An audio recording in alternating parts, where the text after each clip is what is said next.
Kalau anda plan nak kahwin dalam 3 tahun lagi, video ini khas untuk anda. Save untuk rujukan nanti. Kahwin bajet sekitar RM30,000.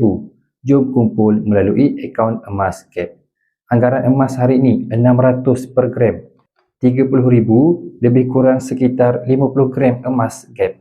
Kalau bahagi kepada 3 tahun, iaitu 36 bulan, anda dan pasangan cuma perlu simpan sekitar 0.7 gram seorang sahaja, atau RM420. Kenapa emas lebih susah nak bocor berbanding duit? Nilai pula dalam jangka masa panjang lebih stabil dan kalis inflasi. Boleh juga dijadikan sebagai hantaran atau simpanan kecemasan lepas kahwin nanti.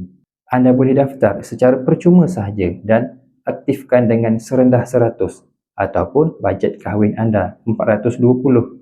Akaun atas nama anda dan pasangan anda, dan boleh tambah bila-bila masa ikut bajet kahwin anda.